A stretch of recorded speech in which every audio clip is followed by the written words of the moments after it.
সকালের নাস্তা কে কখনো নুডলস খেয়েছেন বলেন? আমিই খাচ্ছি। মানে কি করবো বলেন তো? মানে প্রত্যেক দিনের একঘেয়েমি নাস্তা আর ভালো লাগে না। তাছাড়া সবচেয়ে বড় কথা আজকে আমার শরীরটাও খুব একটা ভালো না। তাই ঝটপট একটু নুডলস রান্না করে সেটাই খেয়ে নিচ্ছি। আজকে আমি হসপিটাল যাবো, তাই ভারী নাস্তাও রান্না কোনো বানাই নাই। তো নাস্তাটা খেয়ে আমি বের হয়ে গেলাম হসপিটালে যাওয়ার উদ্দেশ্যে। তো হসপিটালে যাওয়ার সময় এই যে আমার আজকে দেখলাম বাইরের আবহাওয়াটা মোটামুটি আলহামদুলিল্লাহ ভালোই। একবারে রোদও না বৃষ্টিও না, আকাশ মেঘলা প্লাস হালকা রোদ দুটো মিলে মিশে একাকার।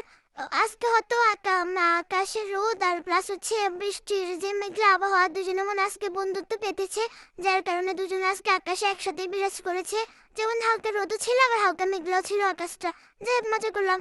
তো হচ্ছে এখন হসপিটালের উদ্দেশ্যে আমি চলে যাচ্ছি। আজকে ঢাকা শহরের রাস্তার মধ্যে যে মানে গাড়ি ঘোড়ার কোনো জ্যামজট ছিল না। অন্য সময় প্রায় জ্যামের মধ্যেই বসে থাকতে হয়, তার উপরে অতিরিক্ত গরম থাকে, রোদ থাকে, ওই হিসাবে আজকে আলহামদুলিল্লাহ খুব সুন্দরভাবে পৌঁছাচ্ছি। তো আমাদের বাসা থেকে হসপিটালটা মানে ভালোই দূরে। মানে কি বলবো, প্রথমে অটো করে বাস স্ট্যান্ড আসতে হয়, তারপর আবার বাসে করে হোক, সিএনজি করে হোক, রিক্সা করে হোক, মানে যেতে হয়। মানে ভালোই দূরত্ব আছে এক কথা। তো এই যে আমি হসপিটালের ভিতরে ঢুকে গেলাম এবং দেন হচ্ছে এখন আমি টিকিট কাউন্টারে সোজা চলে যাবো এবং টিকিটটা আমি কেটে নিব। তো আজকে একটা বন্ধুর সাথে দেখা হয়েছে, সেটা আপনাদের সাথে শেয়ার করছি। এই যে দেখেন, এই বান্দাটা কি ঘুম দিল। আশেপাশে অনেক মানুষ কিন্তু এর চারপাশে, কিন্তু তার কিন্তু উঠার কোনো নাম গন্ধও নাই। আর সে উঠেও নাই, কিন্তু অনেকক্ষণ জাগানোর আমি চেষ্টা করেছি। তো আমি টিকিট টিকিট কেটে এখন ডক্টর ডক্টর দেখিয়ে অলমোস্ট বের হয়ে গেলাম। এখন বাসায় এসে খেতে হবে তো নাকি, তাই রান্না করতে বসে গেলাম। তো আজকে রান্না করবো হচ্ছে আমি মুগ ডাল। আজকে রান্নাটা একটু দেরিতেই করেছি। মানে দুপুরবেলা বাইরে থেকে খাবার আনার সময় নিয়ে এসেছি, খেয়েছি, আর এটা রাতের জন্য রান্না করছি। তো আমরা মুগ ডালটা রান্না করার সময় একটু হালকা ভেজে নিই। আপনারা কি কিভাবে মুগ ডাল রান্না করেন অবশ্যই কমেন্ট করে জানাবেন তো। আর এখানে আমি মাছটাও ভেজে নিলাম, আর এবার সুন্দর করে একটু পেঁয়াজটা নেড়ে চেড়ে এবার মশলাটা আমি সুন্দর করে দিয়ে মশলাটা একটু কষিয়ে এবার আমি ধুয়ে রাখা হচ্ছে মুগ ডালটাও আমি এখন দিয়ে দিব। দেন আবার একটু নেড়ে চেড়ে ঢাকনা দিয়ে রাখবো।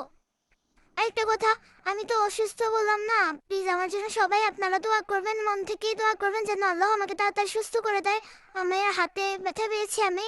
তো ওই হাতের ব্যথা নিয়ে আমি প্রায় 1 মাস প্লাস আমি ঘুরতেছি, সবাই আমার জন্য দোয়া করবেন।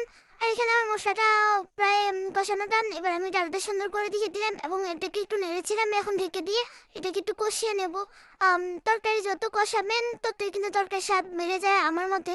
তো আমি এখানে টমেটো দিতে ভুলে গেছি, এখন আমি টমেটোটা অ্যাড করে দিব হচ্ছে তারপরে হচ্ছে আবার ঢাকনা দিয়ে আবার কিছুক্ষণ কষিয়ে তারপরে হচ্ছে আমি একটু ঝোল দিয়ে নিলাম যেন একটু ভালো মতো মানে কষাতে পারি। তো এবার সুন্দর করে কষানোর পরে নেড়ে চেড়ে এবার আমি ভেজে রাখা মাছটা দিয়ে আবার একটু নেড়ে চেড়ে আমি একটু ঢাকনা দিয়ে রেখে পরে এবার হচ্ছে এবার ফাইনাল ঝোলটা দিয়ে দিলাম।